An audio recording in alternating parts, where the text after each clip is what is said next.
روزہ رکھا ہوا ہے، نفلی روزہ رکھا ہوا ہے. کہتے میں اور پریشان ہوا، میں نے فوری طور پہ سوال کیا کہ اب تو کدھر جائے گا؟ تو کہنے لگا اب میں کہیں نہیں جاؤں گا، میرے ایک دن کا خرچہ میرے ماں باپ نے جو ڈیوٹی لگائی ہے وہ 3 دینار ہے، پورا ہو گیا ہے. اب میں باقی جو وقت بچے گا یا قرآن پاک کی تلاوت کروں گا یا محمد عربی پہ درود و سلام پڑھوں گا. میں نے کہا افطاری کر لینا. کہنے لگا مجھے مسجد بتا دو، میں جا کے اللہ اللہ کرتا ہوں، مجھے شام کو لے آنا. افطاری ہمارے ساتھ اس کی طے ہو گئی، مسجد چلا گیا. مغرب بعد لینے گیا تو کہنے لگا عشاء کے بعد آنا. اب تو میں نے پانی سے افطار کر لیا، کھانا کھانے جاؤں گا تو جماعت رہ جائے گی. کہتے ہیں عشاء کے بعد میں لایا، اس کو کھانا کھلایا. رات گہری ہو گئی تو میں نے کہا تو سو نہیں جاتا؟ کہنے لگا کوئی عرض نہیں، کبھی دور مزدوری کرنے نکل جاؤں تو رہ بھی جاتا ہوں، گھر والوں کو پتا ہے. کہتے میں نے مسافر خانہ کھولا، یوں سمجھیے ڈرائنگ روم بیٹھک میں نے کھولی، اس کو سلا دیا. میں اور میری بیوی اپنی معذور بیٹی کو روٹی دینے گئے اور ہم نے جا کے اس کو کھانا کھلایا جو ٹانگوں سے معذور تھی، اور ساتھ کہا کہ بیٹی آج بڑا پرہیزگار جوان ہمارا مہمان ہے. آج چڑھتی جوانی اور تقوی کی روشنی اس کے چہرے سے چمکتی ہے. کیا بات ہے، بڑے ہی اچھے گھرانے کا تربیت یافتہ ہے. کہتے ہیں بچی کو کھانا کھلا کے لوٹے، اپنے کمرے میں سو گئے، بیٹی اپنے کمرے میں لیٹ گئی. ترس گئے تھے کہ بیٹی قدموں پہ چلے. تہجد کا وقت ہوا تو دروازے پہ دستک ہوئی. بڑی بے چینی کے ساتھ اٹھے میاں بیوی، کون ہے؟ بیٹی کی آواز آئی ابا جی دروازہ جلدی کھولیں. کہتے ہیں کلیجے پھٹنے لگے، ذہن بکھرنے لگے. سوچے ہیں کہ وہ 2-1 منٹ ہمارے اوپر پہاڑ بننے لگے. دروازہ کھولا تو وہ بیٹی جس کے لیے ترس گئے تھے کبھی چلے گی، وہ اپنی ٹانگوں پہ کھڑی ہے. کبھی دوڑ کے ادھر جاتی، کبھی دوڑ کے ادھر آتی. بیٹیاں پریشانی کا فون کر دیں تو پھر بھی آنسو نکل آتے ہیں، اور بیٹی گھر میں خوشی آ جائے تو پھر بھی ماں باپ رو کے ہی شکر ادا کرتے ہیں. ان کے لیے روتے ہی رہتے ہیں. کہتے ہیں میں تڑپ گیا. بیوی بھی رونے لگی، بیٹے یہ کیا ہوا؟ ہم تو مایوس ہونے لگے تھے معاذ اللہ کہ اب تو ٹھیک نہیں ہوگی، کیا ہوا؟ کہنے لگے ابا جی اماں جی آپ نے بتایا نا نیک جوان آیا ہے، نیک آیا ہے. تو میں آپ چلے گئے تو میرے دل میں خیال آیا اے اللہ اگر وہ واقعی نیک ہے تو اس کے صدقے مجھے شفائی عطا فرما دے. یا ایھا الذین آمنوا اتقوا اللہ وابتغوا الیہ الوسیلہ، اے اللہ صحت ہی دے دے. کہتے ابھی میری دعا بھی پوری نہیں ہوئی کہ میرا وجود حرکت کرنے لگا، اور یہ دیکھو میں اٹھ کے کھڑا ہو گئی ہوں. کہتے ہیں ہم لوگوں نے یہ دیکھا تو بھاگے اس کے کمرے کی جانب. جب دروازے پہ ہاتھ رکھا تو دروازہ کھل گیا. آگے گئے تو پلنگ خالی تھا، ایک رکا چھوڑ گیا ہے. کہنے لگا مجھے پتا ہے میری حقیقت کھل گئی ہے، میں تو اللہ کا بندہ ہوں. اگر تمہیں مجھ سے ذرا بھی پیار ہو گیا ہے تو پھر میرے پیچھے نہ بھاگنا، اللہ کی بارگاہ میں جھک جانا، پھر گناہوں سے توبہ کر لینا. کہا وہ تربیت یافتہ جوان آیا ہے اور مجھے بدل گیا ہے. میرے بھائی ماں باپ کی ذمہ داری اولاد کو نکھارنا ہے، ان کو سنوارنا ہے. روزی روٹی کی ذمہ تو اللہ تبارک و تعالیٰ نے لیا ہوا ہے. جو ڈیوٹی اللہ کی تھی وہ معاذ اللہ ہم نے اپنے ذمہ لے لی ہے. اولاد کو رزق حلال کی تربیت کریں، انہیں حکم دیں کہ وہ ہاتھ نہ پھیلائیں، انہیں کہیں کہ وہ محنت کر کے کھائیں، لیکن اصل تو ان کا اخلاق سنوارنا ہے. بچے ہمارے ان کی پوزیشن اتنی خراب ہو جاتی ہے، ہم لاڈ پیار میں اتنا ضدی کر لیتے ہیں. جب جس بچے کا ماں باپ کے ساتھ گزارا نہیں، بتلائیے وہ بیوی کے ساتھ گزارا کرے گا؟ جس کا ماں باپ کے ساتھ وقت نہیں گزرتا وہ بہن بھائیوں کے ساتھ گزارے گا؟ جس کا ماں باپ کے ساتھ وقت نہیں گزرتا وہ کولیگز کے ساتھ وقت گزارے گا؟ کس طرح وہ اپنے آپ کو، میرے نبی کریم سید عالم صلی اللہ علیہ وسلم نے ڈیوٹی لگائی کہ ماں باپ اپنے بچے کی تربیت کریں، انہیں اللہ سے جوڑیں. تکلیف میں وقت گزارا جناب اسماعیل نے. ایک روایت ایسی بھی ملتی ہے کہ 13 سال حضرت ابراہیم پلٹ کے گئے نہیں بیٹے کا پتہ لینے، لیکن جب بھی بیٹے نے ماں سے باپ کے بارے میں پوچھا کہ میرے والد کیوں نہیں آتے تو ماں نے ایک ہی لفظ کہا، بیٹے جناب ابراہیم اللہ کے نبی ہے اور اللہ کے حکم سے ہمیں چھوڑ گئے ہیں. ایسی تربیت، ایسی ٹریننگ بچے کے ذہن کو بدل ڈالا، اسے اللہ والا بنا لیا. اور ہمارے مفسرین نے بحث کی ہے کہ جناب اسماعیل جو اللہ کی راہ میں قربان ہونے کو تیار ہو گئے، ان کے سینے میں جو رب کریم کا اتنا پیار موجزن ہوا کہ وہ گردن کٹانے پہ تیار ہو گئے. تو فرماتے ہیں یہ تربیت جناب ہاجرہ کی تھی، یہ ٹریننگ حضرت وہ فیضان نظر تھا، یہاں کے مکتب کی کرامت تھی. سکھائے کس نے اسماعیل کو آداب فرزندی؟ میرے بھائی یہ جناب ہاجرہ نے تربیت دی. ایک بہت بڑے محدث ہیں، اتنے بڑے محدث ہیں کہ میرے نبی کریم کی مسجد نبوی میں وہ حدیث کے استاد رہے. حضرت ربیعہ بن عبد الرحمن نبی پاک کی مسجد نبوی میں حدیث کے استاد ہوئے اور حضرت حسن بصری جو جناب علی کے شاگرد ہیں وہ بھی حضرت ربیہ کے شاگرد ہوئے. حضرت امام مالک جو 70 سال تک مدینہ اور مکہ میں حدیث پڑھاتے رہے وہ بھی حضرت ربیہ کے شاگرد ہیں. ان کے والد کا نام تھا عبد الرحمن فروغ. تاریخ بغداد میں لکھا ہے کہ بنو امیہ کے دور میں تابعین کے زمانے میں جناب عبد الرحمن بن فروغ گھر سے چلے گئے. ایک روایت ہے بچہ چھوٹا تھا, ایک روایت ہے بچہ ابھی ماں کے پیٹ میں تھا, جہاد کرنے چلے گئے. اس دور میں یہ جہاد ہوتا تھا کہ ایک علاقہ فتح کیا تو مسلمان اگلے علاقے میں چلے گئے, اگلا فتح کیا تو اگلے علاقے, ایک کے بعد دوسرے لوگ پلٹ کے نہیں آتے تھے. حضرت عبد الرحمن گئے 30,000 دینار بیوی کو دے گئے, کہنے لگے سنبھال کے رکھنا, اور جہاد کرنے نکلے تو 27 سال تک گھر ہی نہیں آئے, اور 27 سال کے بعد آئے تو حضرت ربیہ محدث بن چکے ہیں, مسجد نبی میں حدیث کے استاد ہیں, بیٹا بہت بڑا شیخ بن گیا. واپس آئے, ہاتھ میں نیزہ ہے, کالی داڑھی تھی ساری سفید ہو گئی, وجود بڑا تگڑا تھا, کمزوری آ گئی. آئے, نیزہ پکڑا ہوا ہے, گھوڑے پہ بیٹھے ہیں, مدینہ منورہ میں گھر ہے, دروازے پہ دستک دی. حضرت ربیہ نے دروازہ کھولا, اندر داخل ہونے لگے تو کہنے لگے بابا تو کدھر گھستا آ رہا ہے؟ کدھر؟ اس نے کہا تو پیچھے ہٹ, تو میرے مکان پہ کب سے قبضہ کر کے بیٹھا ہے. بات تیز ہونے لگی, آواز تھوڑی بزرگوں کی بلند ہونے لگی تو اندر سے زوجہ نے سن لیا, اور دروازے کی اوٹ سے دیکھنے لگی تو پہچان گئی.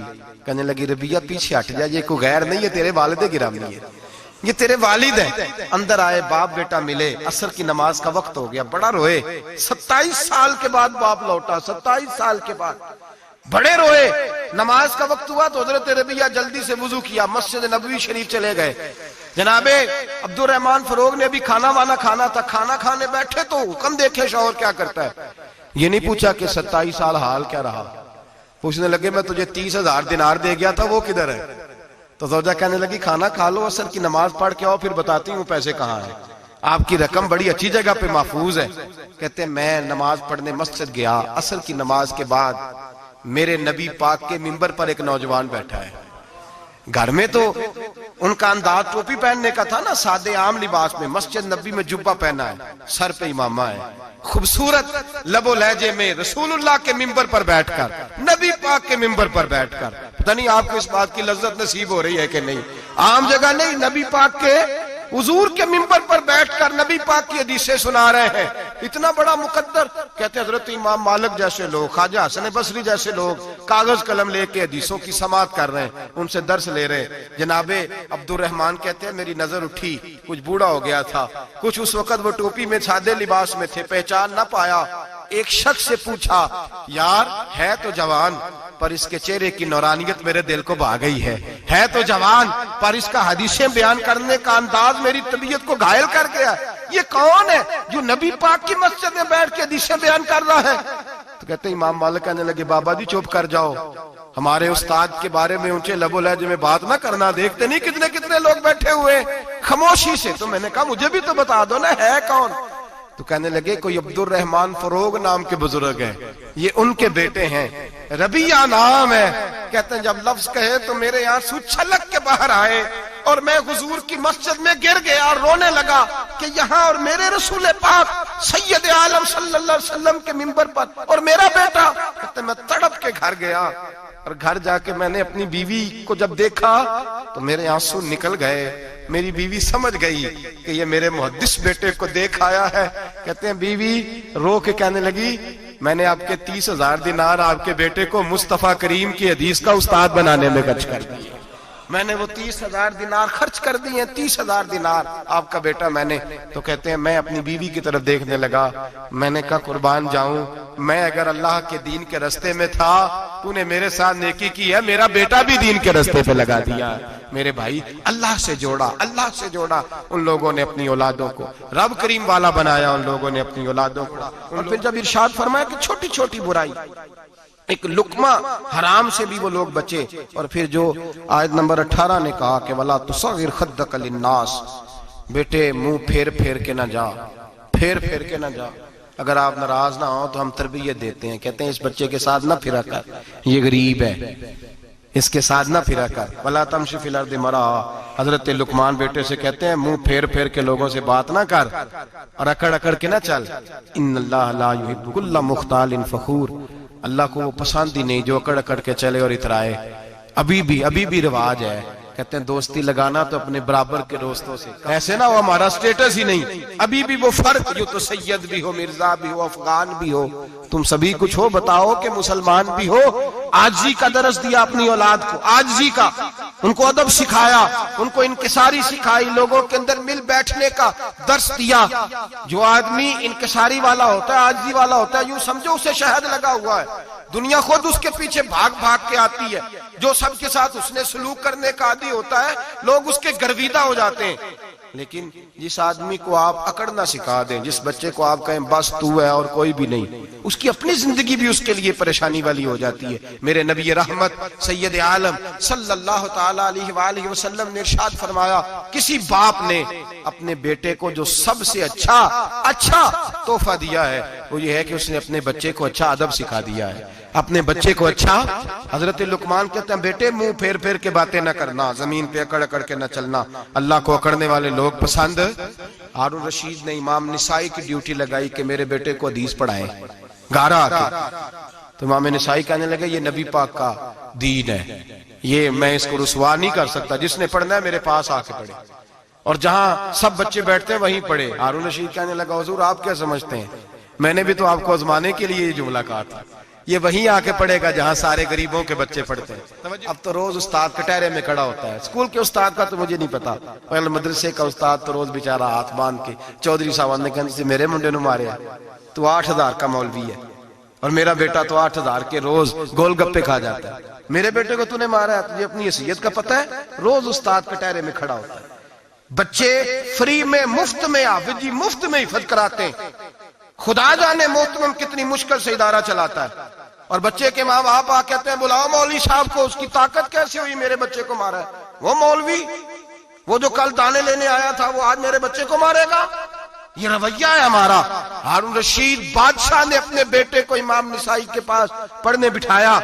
ایک دن حضرت کہاں لوگ کہتے بس بس بیٹا ٹھیک ہے، سیدھا سیدھا تو دین سیکھ کے آیا، ایسے کسی درویش کا مرید ہونا اور کسی عالم کی نوکری کرنا، اب تو بالکل ٹھیک ہے، پیر اساں بھی رکھے نے، یہ کہ تیرا طریقہ ہے، تو تو پیچھے لگ گیا ہے، یہ کس طرح کا تیرا رویہ ہے؟ ہارون رشید بادشاہ، ہارون رشید وقت کا مطلق العنان بادشاہ، امام نسائی ان کے بیٹے کے استاد ہیں، امام نسائی رحمت اللہ علیہ کے پاس بیٹا پڑھتا ہے، ہارون رشید گزر رہا تھا تو بیٹا وضو کرا رہا ہے، شہزادہ وضو کرا رہا ہے استاد جی کو، اور پیر دھلا رہا ہے۔ ہارون رشید گھوڑے سے گزرا تو اس نے دیکھا خانقاہ کے باہر، مدرسے کے باہر استاد جی وضو کر رہے ہیں اور بیٹا وضو کرا رہا ہے، سراہی پکڑی ہے، لوٹا پکڑا ہے، استاد جی پیر دھو رہے ہیں۔ ہارون رشید غصے سے اترا، ساتھ بہت سارے سپاہی تھے، انہوں نے کہا کہ یہ مولوی کو مارے گا، مولوی کو مارے گا کہ تو کس طرح میرے بیٹے سے یہ کام کاج کرا رہا ہے؟ کہتے نیچے اترے اور ہارون رشید نے جا کے نا زور سے ایک تھپڑ اپنے بیٹے کے چہرے پہ مارا۔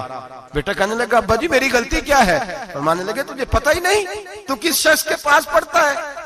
تو پانی ڈال رہا ہے، تیرے استاد کو اپنے ہاتھوں سے اپنے پیر دھونے پڑ رہے ہیں، بیوقوف، ایک ہاتھ سے پانی ڈال اور دوسرے ہاتھ سے استاد کے پیر دھو، تجھے پتہ ہی نہیں کہ یہ شخص جب نبی پاک کی حدیثیں بیان کرتا ہے تو کئیوں کو مصطفیٰ کا دیدار نصیب ہو جاتا ہے۔ یہ پتہ نہیں تو کس محدث کا شاگرد ہے، ایک ہاتھ سے پیر پہ پانی ڈال دوسرے ہاتھ سے دھو، اس لیے کہ بان علموں جو کرے فقیری وہ کافر مرے دیوانہ ہو۔ اگر تو نے دنیا میں کامیاب ہونا ہے تو اس سے فیض علم حاصل کر، بیٹے یاد رکھ، اگر تو اس کی بارگاہ میں حاضری دے گا تو تو آگے بڑھے گا۔ حضرت عمر بن عبدالعزیز کتنا بڑا شخص ہے، ثانی عمر کہا گیا، ثانی عمر کہا گیا۔ حضرت عمر بن عبدالعزیز رحمت اللہ علیہ، حضرت صالح بن کسان ایک محدث تھے مدینے کے، ان کے شاگرد تھے۔ بچوں کو ہم آج ہی کہاں بچے ادب کرتے ہیں، اساتذہ کہاں ادب کرتے؟ ایک اسٹوڈنٹ مجھے کہنے لگا جی ہم ادب کرتے تھے جب تک استاد ٹیوشن نہیں لیتے تھے، اب استاد بھی تو ٹیوشن لے کے پڑھاتے ہیں۔ اور میں نے کہا خدا کے بندے کیا دے سکتا ہے تو استاد کو؟ حضرت علی فرماتے ہیں جس نے ایک لفظ پڑھایا مجھے گلی میں کھڑا کر کے بیچ بھی سکتا ہے، تو نے قیمت کیا ڈالی ہے؟ استاد کچھ بھی کر لے، استاد نے تو استاد ہی رہنا ہے نا میرے بھائی، لیکن وہ لب و لہجہ ہمارا موجود ہے۔ مجھے ایک دفعہ میرے کالج کے لوگوں نے بلایا، کہنے لگے آپ یہاں بھی پڑھے ہوئے ہیں اور مدارس میں بھی، تو ذرا فرق بیان کریں کالج کا اور مدرسے کا، کچھ بیان کریں۔ میرے ٹیچرز بھی تھے بہت سارے، تو میں نے کہا معذرت کے ساتھ یہاں تو بڑا مشکل ہو جائے گا بات کرنا، لیکن ایک جملہ میں نے مدرسے اور کالج میں ایک فرق محسوس کیا ہے۔ ہمارا مدرسے کا طالب علم آج بھی ہمارے جوتے اٹھا کے آگے رکھتا ہے، وہ آج بھی استاد کی موٹر سائیکل کو ٹاکی مارتا ہے، آج بھی صاف کرتا ہے۔ ہمارا مدرسے کا طالب علم آج بھی استاد کو پشت نہیں کرتا، لیکن کالج کا طالب علم پوچھتا ہے اسلامیات والا آیا ہے، انگریزی والا آیا ہے، میں نے کہا اس کے تو لب و لہجے میں ادب نہیں ہے۔ اس لیے میں نے دونوں جگہ وقت گزارا تو میں سمجھا ہوں بڑے حالات خراب ہیں مدرسوں میں بھی۔ اب وہ کیفیت نہیں رہی جو بزرگوں کی تھی، لیکن پھر بھی اگر ادب ہے تو مدارس میں ابھی بھی ہے، ابھی بھی خانقاہوں میں ادب ہے، یہاں ابھی بھی خیر کی توقع موجود۔ وہاں سے تو رخصت ہو گیا، وہاں تو معاملہ اور طرح کا ہو گیا، الا ماشاءاللہ۔ حضرت عمر بن عبدالعزیز جناب صالح بن کیسان کے پاس پڑھتے تھے، اسٹوڈنٹ تھے، اور پھر بعد میں آپ ان کے مرید بھی ہوئے، باقاعدہ درس لیتے تھے طریقت کا۔ حضرت جناب صالح بن کیسان کے پاس تعلیم تھی، ان کے والد جناب عبدالعزیز اس وقت مصر میں بہت بڑے تاجر تھے، جناب عمر بن عبدالعزیز کے والد، تو ان کے پاس چھوڑ گئے، کہا میرے بیٹے کی صرف ان کو دین نہ پڑھانا، اس کی روحانی تربیت بھی کرنا۔ ایک دن استاد جی نے عصر کی نماز کا سلام پھیرا تو حضرت عمر بن عبدالعزیز کھڑے ہو گئے، ایک رکعت ان کی رہتی تھی پیچھے، تو آپ نے نماز کے بعد بلایا اور بڑے میٹھے لب و لہجے میں کہا عمر کیا بات ہے تیری ایک رکعت رہ گئی؟ تو کہنے لگے استاد جی میں کنگھی کر رہا تھا، شیشے کے آگے کھڑا تھا، تو آئینہ دیکھتے دیکھتے بال سوارتے سوارتے مجھے پتہ ہی نہیں چلا، جب آیا ہوں تو لیٹ ہو گیا۔ حضرت صالح بن کیسان رحمت اللہ علیہ نے ان کے والد کو مصر میں خط لکھا، فرمایا آپ کا بیٹا میری پوری فرما برداری نہیں کرتا، کل کو مجھے نہ کہنا تربیت صحیح نہیں ہوئی۔ آج فلاں تاریخ کو اس نے ایک رکعت پوری چھوڑ دی ہے جماعت کے ساتھ، اس لیے کہ وہ کنگھی کر رہا تھا بالوں کی، پوری رکعت چھوڑ دی ہے۔ ابا جی بہت بڑے تاجر تھے، پر انہوں نے یہ نہیں کہا کہ مولوی تو پاگل ہو گیا، اس کو تو پتہ ہی نہیں کیا ہو گیا، ابھی بچہ ہو جائے گا سیانا، کوئی بات نہیں ٹھیک ہو جائے گا۔ حضرت عبدالعزیز نے وہاں سے ایک شخص بھیجا پیسے دے کے، گھوڑا دے کے، فرمایا مدینے جاؤ، اور سیدھا مدینے آیا۔ حضرت عمر بن عبدالعزیز کو گھر سے اچکا، بلایا نہیں، زبردستی پکڑا، اچک کے گھوڑے پہ بٹھایا، حجام کی دکان پہ لے گئے، فرمایا اس کی ٹینڈ کر دو، نے بال کاٹ دیے اور بال کٹوا کے سیدھے حضرت صالح بن کیسان کے پاس لے گئے، کہنے لگے حضور یہ کھاتا ہے اس کے والد کا، میں نے اس کی ٹینڈ کرا دی ہے، جس بالوں کی وجہ سے اس کی جماعت رہ گئی تھی میں نے وہ بال ہی ختم کر دیے۔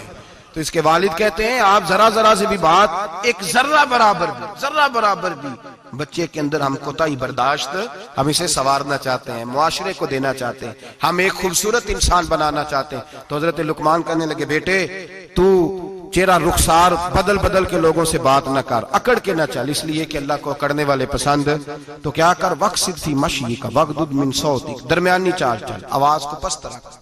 ہم اپنے بچوں کو میانہ روی کا درس نہیں دیتے۔ اگر کسی کے پاس بہت زیادہ پیسے ہیں تو وہ بس کہتا ہے میرا بیٹا، میں نے سارے لاڑ دیکھے ہیں، میں نے ہر خواہش پوری کی ہے، یہ تو کوئی عقل مندی کی بات نہیں۔ ضرور خواہشات پوری کریں، اگر ہیں تو کنجوسی کرنے سے منع کیا ہے نبی پاک صلی اللہ علیہ وسلم، لیکن بچے کو معتدل رکھیں، اسے دھوپ اور چھاؤں دونوں کا پتہ ہونا چاہیے۔ اگر زمانے میں کبھی کڑی دھوپ آ جائے تو اسے اندازہ ہو کہ میں نے یہاں کیسے کھڑے ہونا ہے، اس کو درمیانہ اور میانہ روی کا اسے درس دیں، اسے پتہ ہو، وہ نرم دل بھی ہو اور برائی کے مقابلے میں ڈٹ جانے کی طاقت بھی رکھتا ہو۔ بچے کو درمیانہ رستہ، میرے نبی کریم علیہ الصلوۃ والسلام نے فرمایا ما عالم نقتصد، جو درمیانی چال چلتا ہے وہ کبھی تنگ نہیں ہوتا، اور خیر الامور اوسطھا، سب سے بہترین رستہ وہ ہے جو درمیانہ ہوتا ہے، جس میں افراط و تفریط نہیں ہوتی۔ بچوں کو درمیانہ پن سکھائیں، ان کو ان کے لب و لہجے کے اندر ایسا مزاج پیدا کریں کہ جس کے اندر وہ اپنی دنیا کے اندر بڑے سنور کر، بڑے نکھر کر وہ ترازو لے کے نکلیں تو وہ پورے عدل کے ساتھ اپنی زندگی گزاریں۔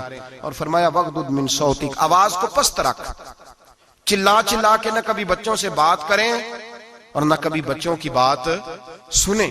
بچوں کے لب و لہجے میں ٹھہراؤ ہونا چاہیے، ان کی آواز کا بھی ادب ہے، ان کی آواز، ان کو بولنے کا بھی ڈھب سکھائیں، ان کو بتلائیں کہ تم نے گفتگو کیسے کرنی ہے۔ اس لیے کہ ارشاد فرمایا ان انکر الاصوات لصوت الحمیر، بے شک سب سے بری آواز گدھے کی آواز ہے۔ اللہ سمجھنے کی توفیق عطا فرمائے۔ آخر دعوانا